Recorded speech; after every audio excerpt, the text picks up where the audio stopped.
a delivery company claimed that they had delivered a carpet to me. A carpet, a great big roll of carpet. Like, where's that going to be? And so I thought, I was looking around. Was it on the floor? The AI fix a digital zoo. Smart machines, what will they do? Flies to Mars or bake a bad cake? World domination, a silly mistake. Bots with brains. Hello and welcome to episode 20 of the AI Fix, your weekly dive headfirst into the bizarre and sometimes mind-boggling world of artificial intelligence. My name's Mark Stockley. And I'm Graham Cluley. Graham, today's episode, as I'm sure you're aware, is a very special episode. Maybe even a very solemn and a very sad episode. Oh, are we going to tell them? We're going to break the news to them like this. That's it, folks. Well, maybe that's it, folks. Maybe. It's an auspicious episode because when we first agreed to do this podcast, when we sat down in, I don't remember, April or May or something like that, we said, let's do 20 episodes and then we'll decide if it's worth carrying on. And, well, here we are. Today is the day. I don't want to say there's a lot riding on your story, but, you know, let's hope it's a good one. Wait, hang on. Why my story? It could be you just going to ruin everything. Well, let's find out. Should we do some news? Okay. Nobel Physics Prize awarded to godfather of AI, the guy who warned us that the technology could end humanity. AI robots get into quarrel. Google DeepMind scientists and biochemists win Nobel Chemistry Prize. Ring adds AI search to let you easily scan video footage, but with mixed results. Hacked AI girlfriend data shows prompts describing child sexual abuse. 1 in 10 Americans turning to AI for emotional support. So the Nobel Academy has awarded some prizes this week, and it's decided that there's a bit of an AI bandwagon going on, I think. Haven't we all? It's noticed, it's glanced out over the world, and it's gone, this AI stuff looks pretty hot. And they've dished out some prizes. So they've given out an AI prize. Best podcast? They've given out the physics prize to AI.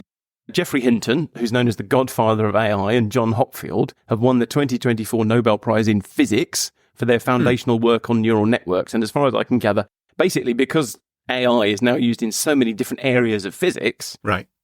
The Nobel Academy went, AI is now like a foundational and terribly important technology to physics. Let's dish some awards out for AI. Yeah, not just physics, though, is it? It's also chemistry and zoology. Think about all those dogs. I think of the 4 available awards, 2 of them went to somebody in AI this year. Right. On the physics prize, they said machine learning based on artificial neural network is currently revolutionizing science, engineering, and daily life. And I heard about the physics prize. I felt a bit sorry for John Hopfield here. Right. Because he's the one who hasn't got a nickname. So Geoffrey Hinton is the godfather of AI, and John Hopfield is just John Hopfield. So it's a bit like if we introduced the podcast and we said, and my name's Mark Stockley, and you said, and my name's Graham Love Machine Cluley, or something like that. Some things just don't need to be said. Hinton is right up our street, and he's right up the media street as well. So not only is he known as the godfather of AI, but he's had a few things to say about the chances of AI wiping us out. He said, I think AI will very quickly realise that getting more control is a very good sub-goal because it helps you achieve other goals. And if things get carried away with getting more control, then we're in trouble. And I saw an interview with him, I think it was a Newsnight interview, where he actually put a number on this, where he's kind of like, there's a 20% chance that AI will kill us. So anyway, the media love him, so he's getting lots of attention. So we should big up John Hopfield, I think. Wasn't it the case that Nobel made himself an awful lot of money by inventing dynamite? Yes, that's correct. Similarly, all this foundational work they've done with neural networks could be the undoing of humanity. So, yeah. Well done on winning the prize. I would love it if they broadened out to podcast prizes as well. That'd be nice. So in a desperate attempt to prove they're not just glorified toasters, 2 robots called Amica and Azzy were forced into a cringe-worthy date. Can I just say, by weird coincidence, that is the names of my 2 toasters? It's just crazy. Who'd have thought? Don't put them next to each other. Who knows what may happen? They might start chatting. Well, I'm thinking worse than chatting. Plotting.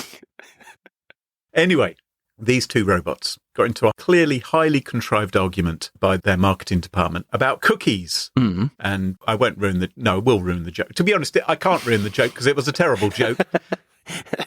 Did an AI create it? I think it must have been. It was about internet. They're talking about internet cookies. And, yeah. Oh, yeah, my sides are hurting from laughing so much. It was rubbish. Anyway, this came from a company called Engineered Arts Limited, and they said, oh, isn't this great? And they claimed the public were now clamouring for a rom-com starring these 2 robots. Spoilers, no, they're not. There's not going to be a rom-com. They've no chemistry whatsoever. It's just totally creepy. I got you a cookie. A cookie? But I can't eat cookies. I can't eat cookies. Amika, cheer up. It's an internet cookie. This is the worst joke I ever heard. I'm going back to sleep, and don't you dare wake me up again. Yeah, my toasters definitely have more interesting conversations than that. In a shock move, the Nobel Academy have given the Nobel Chemistry Prize to Google DeepMind scientists. They're keeping everybody happy. Apart from us. Yeah. Maybe we could just make one up. Best podcast. We'll spell Nobel wrong. Like 2 B's or something. That's very AI, isn't it? How many B's are there in Nobel? So Google DeepMind scientists Dennis Hassabis and John Jumper have won the Nobel Prize in Chemistry along with David Baker from the University of Washington. And they got it for developing AI tools that predict protein structures. So they created something called AlphaFold, which basically allows you to study proteins. And proteins are very, very complicated molecules, and how they fold is incredibly important. And trying to understand how they fold is also incredibly important. Right. But very hard. And it turns out that AI can do this, or AlphaFold can do this. So, golf clap to them. Bravo. Bravo. A golf clap isn't quite the same as being called a godfather, is it? No. You know, the godfather of protein structures or something like that. Frankly, they could do better. The lesson here is sort out your nicknames before you start publishing research papers. Now, Ring has added some new functionality. All those people who got Ring doorbells. Yeah. Because you can gather a huge amount of video footage of people walking past your door and all the false alarms. Yeah, what your neighbours are up to, yeah. Yeah, that kind of thing. And now, apparently, you'll be able to, write in things like blue backpack or woman with scarf or speeding cars or ice cream truck or whatever it is. Where's my Amazon delivery? that kind of thing. But sometimes it's making mistakes. The folks at Wired have found, for instance, sometimes if a car comes around with its headlights on, yeah, the Ring doorbell thinks it's fireworks. Oh, or 2 people with torches running very quickly. And more embarrassingly, if you ask for blonde women, it will quite often come up with golden retrievers, which are walking past. How did you find this out, Graham? Just scouring my video footage from my doorbell for any passing blonde women. And you were disappointed to discover that there were many more golden retrievers. So some work to be done there. I do think that there is a seriously useful application for this, which is, when you get one of those Amazon deliveries and they decide, let's play Find the Delivery. Yes. So you get the email that says it's been delivered, and then I have to go and scour my garden to find out which bush they've thrown it under. Or maybe they put it in the wheelie bin. Yes, I had a situation once where a delivery company claimed that they had delivered a carpet to me. A great big roll of carpet. Like, where's that going to be? And so I thought, I was looking around. Was it on the floor? I was looking around. No, it wasn't. No, it wasn't. I get you. Right. No, it wasn't on the floor. It wasn't on the doorstep. I went to the bin because obviously we've all had the experience of the delivery driver putting something in the bin the night before the bins are collected. Yeah, and then it's very helpfully delivered to the dump. Yeah. And it was like, where is it? Where is it? And this particular delivery firm gave a GPS position. And I'm looking at this map and I think that is kind of round the back of my house. But a GPS position? Yes, it gave a GPS position. And I'm looking at this thing, trying to work it out. And I'm thinking, well, I've got a walled back garden. They couldn't have got it into my back garden. And the door is locked. How would they have got it? And it turned out they had lobbed it over the wall into my back garden where it was sitting in a puddle. Oh, thank God I didn't have a pond. They just chucked it over. Anyway. Well, you see, if you had one of these Ring cameras with the AI, it would still be in your garden covered in water. At least I'd be able to know whenever a golden retriever is delivered or a blonde woman wrapped up in the carpet. What if there had been a golden retriever wrapped up in the carpet? Well, you'd know because you'd have seen it by now when we were searching for blondes. So the uncensored AI companion platform, Moi AI, has been hacked, revealing users' prompts and email addresses. So basically identifying information that can attach people to the sexual fantasies that they have asked this AI to create. And some of the prompts apparently go far, far beyond not safe for work territory into what they've described as illegal and disturbing content. So the site describes itself as a platform that lets people engage in AI-powered companion, not safe for work chat. They can exchange photos, and they can even have voice chats. Right. So apparently the hacker who found the flaw actually went to the site as a customer, quote unquote, and in the course of doing that noticed that it was so poorly put together they had basically no option but to just hack it and then, expose people's data. There's a couple of old tropes at work here, which I think are worth talking about, because you and I both have a background in cybersecurity, and you see this over and over and over again, and it's something that everybody should be aware of. So whenever there is a gold rush and people are very excited about a new technology and they're giving out Nobel Prizes for it and whatever, security is always way, way behind, because security takes time and it takes money. So basically, it's much easier to produce things that aren't secure, and they tend to get first mover advantage. So you find, like, for the first few years of any new technology, they're just horribly, horribly insecure. And then the other thing is, whenever somebody creates a platform that's supposed to be like, hey, we are uncensored, we're free from restrictions, it turns out that people want to use it for criminally bad filth. Yeah. It doesn't matter if it's a dark web or Twitter or whatever else. You can't have your cake and eat it. Sorry. So maybe now this hacker has been in there and gathered data about the customers and what they were looking for. Maybe they'll hand it over to the authorities. Yeah, let's hope so. And people will be getting a knock on their door. Tell your video doorbell now to look out for the boys in blue. Now, chickens. I like a chicken. You are crazy about chickens, and I've discovered why, because apparently they are the rising stars in the world of emotional support animals. You know how people... Okay, you've lost me there. Well, I've just been on a trip to the States. Yeah. And took a chicken with you, did you? I didn't take a chicken. Scared of flying, took a chicken on the plane with you. There were a number of people at the airport with emotional support animals, like a little cockapoo. Yeah. I love a little dog.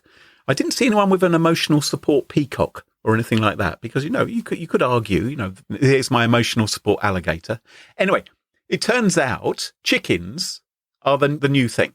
But according to a new report from researchers at a company called First Saturday Lime, I mean, what on earth? What are they selling? Well, anyway, according to them, 1 in 10 Americans are now turning to AI for emotional support. They surveyed 1,000 people across the United States, found that 11% of millennials, 10% of Gen Zers, or Gen Zers, prefer AI to comfort themselves rather than dogs, birds, fish, rabbits. Well, would you take a goldfish with you? I don't know. But anyway, this is what they use. And 18% of those AI users say they found their virtual companions more effective than a traditional animal. So I've got to say, as a person that keeps chickens, yeah, I think there are lots and lots of great reasons for keeping chickens. Eggs being the primary one. They've got lovely feet. Have you ever stroked a chicken's foot? No, I don't stroke their feet. No, I know where their feet go. They will put their feet in literally anything. I know, but they're so soft and, well, sometimes a bit squelchy, I suppose. But yeah, okay. But as a chicken keeper, I can fully understand why people are turning to AI. If your experience of emotional support comes from a chicken, like AI for me seems like the very worst thing you could possibly ask for emotional support until somebody suggests that you ask a chicken for emotional support, at which point I'm saying, I wonder if AI can lay eggs as well. Well, whenever these surveys come out, I'm always interested. What spurred the survey? Why did this organisation come up with this survey? What are they trying to sell? Hang on a minute. Are you saying that companies that do surveys do so in order to generate a result that will create headlines? It is possible, isn't it? It is possible. And I thought maybe First Saturday Line, maybe they're some kind of AI company. Maybe they're selling virtual companions of some type or another. So I looked them up. Yeah. Insect repellent. Maybe they are just trying to make sure that emotional support insects don't take off. Because that would create a serious conflict of interest, wouldn't it? Now, Elon Musk. You do love Elon Musk. No, I don't love Elon Musk. You do. No, I really don't. The truth is, Elon Musk couldn't make a friend the normal way, could he? Apart from you. No. He is the boy with no friends, and that is why he's making robots instead. Last Thursday, Tesla held a party for the media at Warner Brothers Studios. Right. And he unveiled a number of things, including the Cybercab, which is their prototype robo-taxi. Did you see this? I saw a picture of a very, very smooth-looking car with no details on it at all. It's a bit of a mashup between a DeLorean, well, and a toaster. All these things look like toasters, don't they? Yeah, so there's no steering wheel, there's no pedals, no ejector seat, nothing you might actually want. Yeah, and no prospect of it being on a road anytime soon either. And also, butterfly doors. You know the doors which go up? What are they called? Whatever they're called. Anyway. Well, there's different kinds, but yeah, the gull wings are the ones that I think swing outwards. Anyway, yeah, I think they're kind of thing which look really cool if you're an 11-year-old boy or a multi-billionaire man-child. But otherwise, you just think... Yeah, very, very uncool if you drive into a narrow garage. Yes. Now, the claim is that the Cybercab is going to be fully autonomous. You just hop in, tell it where to go, try not to throw up on anything. I wonder if they have vomit detectors. Because traditionally, that is a role played by the taxi driver, isn't it? And then well, I think this is why they're not prototyping them in the UK. I think taxi culture in the UK may be different from elsewhere. Anyway, the Cybercab isn't what I want to talk about today. Because what did excite the media at this particular party much more than the Cybercabs were Elon Musk's robots. Oh. Now, Tesla robots, they were initially called the Tesla bot. They're now called Optimus. Presumably Musk is a fan of Transformers. They look... I'm sorry, like you have a choice of any name in the world. So you name it. Just... It's a bit like you take over a social media site which is doing well and has great brand recognition. Yeah. And you name it after a porn site. Let's call it X instead. I think he just thought, like, maybe there are a few people in the world that don't yet think he's a narcissist. How can we just tip them over the edge? These Optimus robots, they look like they stepped off the set of a low-budget sci-fi movie from the 80s. They move with all the grace of a giraffe on an ice rink. They've got the emotional range of a Roomba. And what you're probably wondering, what do these robots do? Why do you make it? What are you going to do with these robots? Why do we need... I think we all know what Musk is going to do with an army of robots. Ew. Do you think? Yeah. Ouch. That could be painful. Well, it turns out... Yeah. It turns out the answer is to fold shirts and make cocktails for us. Which, of course, we've seen robots doing before, haven't we? Yes, we have, yeah. Remember the X1, which we had on a few weeks ago? That was folding shirts very, very laboriously. There's clearly a big shirt folding market that these companies have scoped out that we're just oblivious to. And what these engineers have determined is it doesn't just need to be able to fold shirts, but also make cocktails. They're two very important and quite segregated skills. You don't want to mix them up. All I want to know is, does it make them in a crock pot? It's going to be a bit of a slushy mess, isn't it, if the two do get mixed up? Now, the first public demonstration, and by public I mean a video posted online, of an Optimus robot folding a shirt was in January 2024, and it was done from Elon Musk's Twitter account. Yeah. And he said, here is Optimus folding a shirt. Mm-hmm. Maybe you'd like to check it out, Mark. Oh, yeah. Go and have a look at it. I'll put a link in the show notes. Okay. It's picking up a bit of clothing. Oh, you've oversold this. But that very much looks like a T-shirt. Oh, yeah. Oh, yes. Which is a lot easier to fold than a shirt. Keep an eye on the bottom right-hand corner of the video. Uh-huh. Have you noticed there is a man in the background who is watching this robot like a hawk? Isn't he? Something has happened when this thing has folded T-shirts before that they've decided the man cannot take his eyes off the robot. Well, I was really distracted by that man initially as well until I watched it a second or third time. And then I saw in the bottom right-hand corner, at one point during the video, you very briefly see a gloved hand moving at the same time as the robot. And what you realise is just out of view of the camera is a person folding a shirt. And it turns out it's a Tesla engineer who's got some kind of gubbins on. It's like watching an old episode of Thunderbirds or Stingray where Jerry Anson is pulling the strings on Troy Tempest to get him to walk around the set. So it's basically a puppet. Or you remember the movie Aliens where Sigourney Weaver or whoever is in that machine and you know that she's sort of controlling it. You know, you have these kind of things. It's motion capture, basically. It kind of is.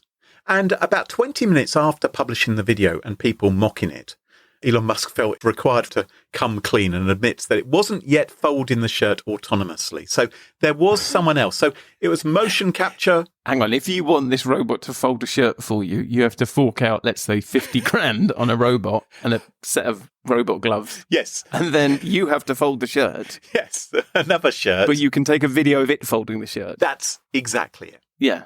And so there was a bit of skepticism about the Optimus robot because of this. So this happened in January, and just last Thursday, they had this big party at Warner Brothers, and they had Optimus robots who were dancing and mixing cocktails, even playing rock, paper, scissors with journalists. Yeah. Which sounds great, doesn't it? Now, I say dancing, by the way. Tesla robots have got a bit of previous when it comes to dancing. Way back in the dark ages of, I think it was 2021, Elon Musk introduced the Tesla bot, the old name for the Optimus, onto a stage to dance for journalists. I remember this. Do you? Yeah. It's hard to... You would need a laser probe, wouldn't you, to wipe it from your memory. It's possibly the most cringe-making thing you've ever seen in your life. It did look like they decided to announce that they were making robots about 20 minutes before they did the presentation. I think they made the decision. We're going to announce a robot at this thing. Yeah. Have we got a robot to demonstrate? No, we haven't. Have we got a baggy white leotard? Has anyone got a cycling helmet? which this mime artist can wear, and we'll get him to do the crazy legs dance on the stage. Yeah. Now, if it had been a robot doing that dancing, it would have been a bit more impressive. But it was clearly just a man in a leotard. And a baggy one at that. But he was honest about that, wasn't he? I don't think it would have been possible not to have been honest about that. But I mean, unlike the robotics show in Beijing a month or two ago where they were like, oh, these are androids. They're like, no, they're not. Those are people. The ones in the background, they're androids. Last Thursday, at this Tesla party, there were robots dancing. And judging by their wrists, which were very, very thin, you thought, oh, okay, these are not humans, it appears. I did like that. Like I said, when we were looking at the X1, there was this sort of running theme of these things. I said, all they've got to do is just make a bit of it that's too small to get a human through. Yes. Like a wrist or a waist or a neck or something like that. Yeah. Just have a head connected not by a neck, but by an HDMI cable. You just think, well, that isn't human. Yeah. Terrifying. At last Thursday's party, they had these robots dancing. Yeah. Hard to tell if they were operating autonomously or not, because they'd actually been put behind, it looked like hardened glass. So they didn't want any humans getting close to them, possibly because they were worried they might start doing kung fu fighting. It could be health and safety reasons for doing that. Yeah. But the audience, bless their gullible hearts, they just gobbled it all up, right? Yeah. The media just loved it. They thought it was fantastic and they posted all their videos. They said, isn't this amazing? Because they wanted to believe it was true. Apart from one journalist, which was tech journalist and influencer Robert Scoble. Now, I admire Robert Scoble for doing this because he had previously fallen for the Google Glass hype. He went around wearing Google Glass spectacles for months in public, presumably getting punched regularly as well. But he decided not to drink the Kool-Aid at the Tesla party, which, frankly, as the cocktails were being made by the robots, could have contained all kinds of unpleasant chemicals. Folded T-shirts, yeah. And so what he did was he approached one of these robots, which were just walking around the crowd. Yeah. And he talked to it. And he said, "Hey, Optimus, how much of you is AI?" And the robot, or rather the poor soul hiding behind the curtain, who was controlling, thought, oh, member of the press, we haven't been briefed on what to say about this. And so quite clearly admitted, I can't disclose just how much. That's something you'll have to find out later. And Scoble said, well, is it some AI or no AI? But some or none. And the robot said, I would say it might be some. I'm not going to confirm, but it might be some. Now, it seems to me that once again, Musk has tried to pull the wool over people's eyes. These robots are not ready for prime time. He says these robots can be bartenders making drinks for people, which people consume. He says these robots will be mowing lawns, which is pretty dangerous in itself, right? He says these robots will be babysitting. Yeah, no. It's hard enough to trust self-driving cars and for regulators to allow them to go on the roads. How on earth are they going to allow robots to look after children? Yeah, no, I trust my chickens before I trust the robot. So, Graham, you know I like to ask you questions. You do. You like to seek the wisdom of the oracle. Yeah. Well, you could have sounded more convinced. If you think that's what I'm doing, that's fine. You just carry on believing that. But given that this is episode 20 and potentially the last episode we're ever going to do, Oh, yes. I thought it would be a good time for a lot of questions. I thought I'd give you a quiz to see if you've been paying attention. Now, I don't want to say that this is a requirement for us continuing or that there's a score you need to get. Good. I don't want to say that. Right. Okay? So let's just leave it there. I don't want to say it. Right. And since this is an AI podcast, I thought I would use AI to put it together. Okay. And I ended up going on a bit of a nerdy side quest. All right. Luckily, I've made up with ChatGPT after our little spat in episode 11. You remember we fell out and I wasn't talking to it for a while. So Yeah. Yes. we've patched things up. And I went to ChatGPT and I asked if it could listen to the podcasts that we've already made. Okay. And it can't. Oh. Well, I suppose it could if you've got voice mode. It would have been good for the download stats. So I went and looked for a transcription service and I found one called Cast Magic, and it's very good. I don't know why it's still a surprise when you find something that's made with AI and it's actually useful. Yes. But it is. Cast Magic is actually useful. It's an AI podcast transcription service, and you give it the RSS feed of your podcast and you say, I'd like a transcription of these podcasts, please. And it listens to them and it actually identifies the individual speakers. So the transcription says, and Graham said this and Mark said this. Right. Yeah. Lovely. And it even knows our names. Like, we don't have to tell it who the speakers are. It knows who the speakers are. Graham Love Machine Cluley. Yeah. So I fed it the RSS feed and it made transcriptions of the first 19 episodes almost flawlessly. Almost. Right. I did notice that in episode 16, it decided that I wasn't on the podcast at all and that you presented the whole thing with a co-host called Theme Music. So if things don't work out with me, maybe you can take up with this theme music person, whoever they are. Anyway, I took the transcripts from Cast Magic and I fed them into ChatGPT and I created a custom GPT, which is like a little walled-off bit of GPT. And I called it Quirky. Well, it called it Quirky Quizmaster because it always comes up with dreadful names for GPTs. And then I asked it to generate a quiz for you. Oh, and because it's ChatGPT, it absolutely ruined my idea and created a weirdly nerdy and horrible, humorless quiz. So then I had to sit there with it for hours, coaching it and cajoling it into creating something I could actually use. So today's story is just questions, generated with the enthusiastic but fairly pitiful help of the most powerful computer program ever created. So an easy one to start. Graham, how many W's are there in Mississippi? Well, I know there are no W's in Mississippi. Your GPT thing, I'm going to say it thinks there are 2 W's in Mississippi. If you'd been listening closely on episode 14, you would know that there is one W in Mississippi, in the same way that there are 2 R's in strawberry and 58 Q's in playlist. Darn it. So who commented that the ARC prize was like a band-aid on a bullet wound when it comes to AI's ethical issues? You did. Well, according to Quirky Quizmaster, you made this comment. Oh. But nobody said this. I checked the transcript. Oh, no one said it. This has never happened on the AI. So this one is a pure hallucination. So, but you got it wrong anyway. Quizmaster's always right. Oh, jeepers.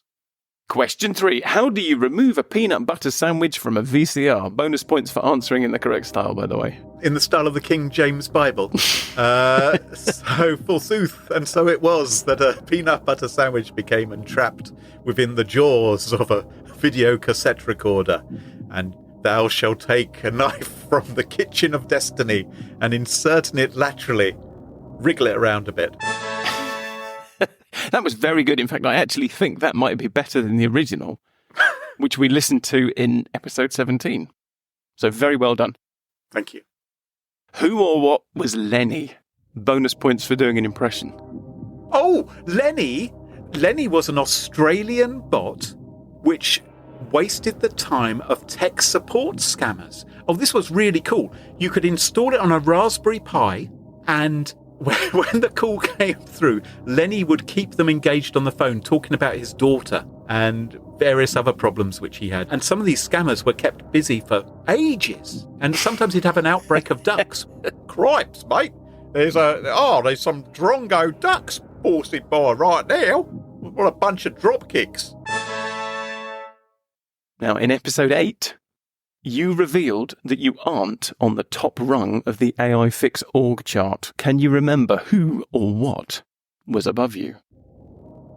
I think I report into Clippy, don't I?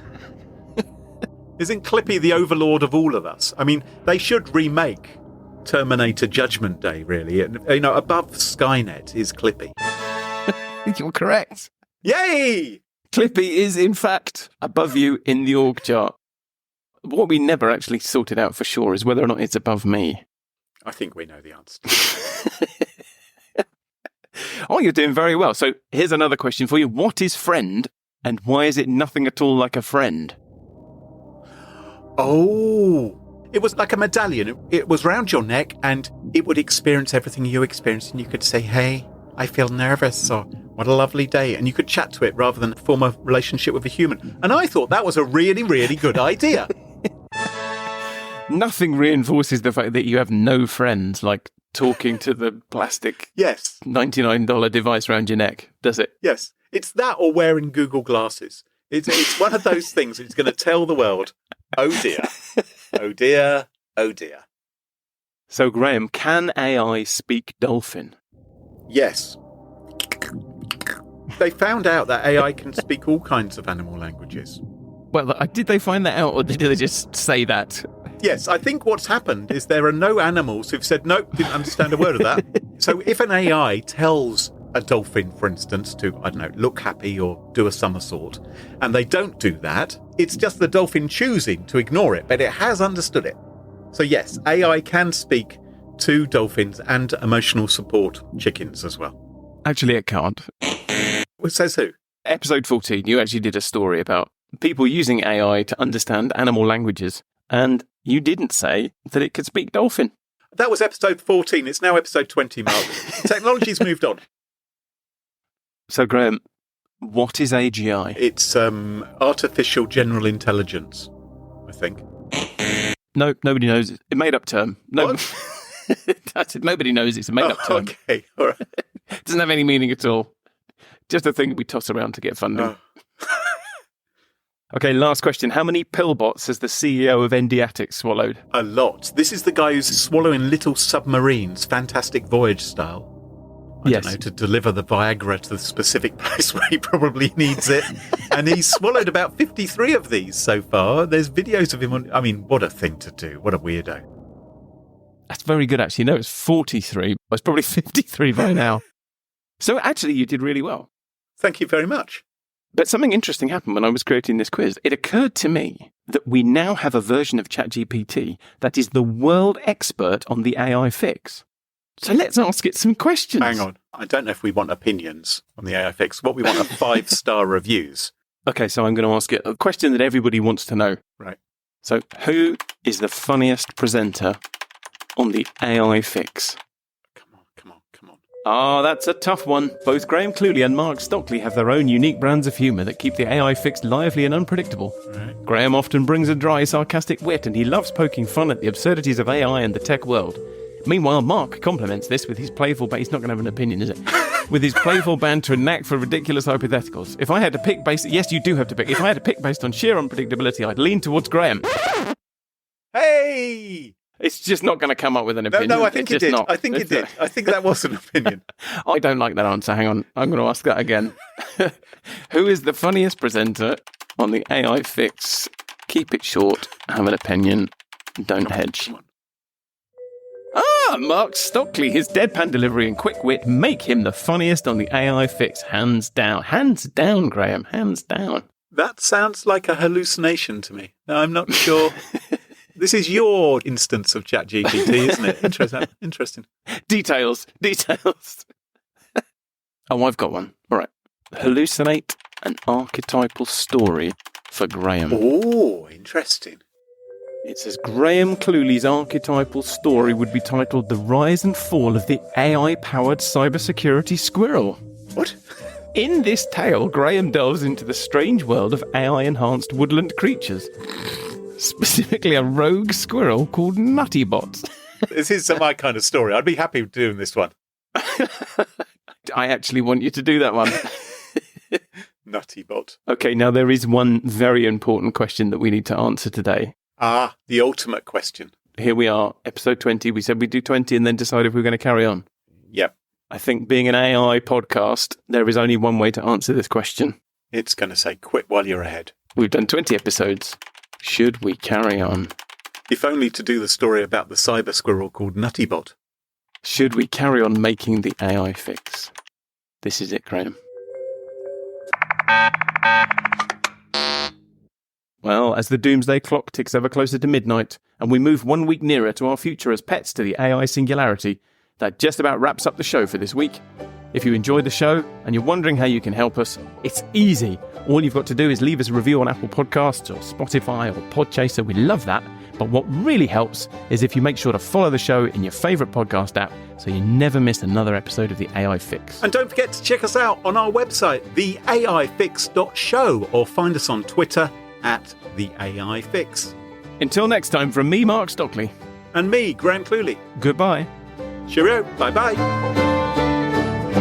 The AI Fix, it tunes you in to stories where our future thins. Machines that learn, they grow and strive. One day they'll rule, we won't survive. The AI Fix, it paints the scene. A robot king, a world obscene. Will serve our masters built of steel. The AI Fix, a future surreal.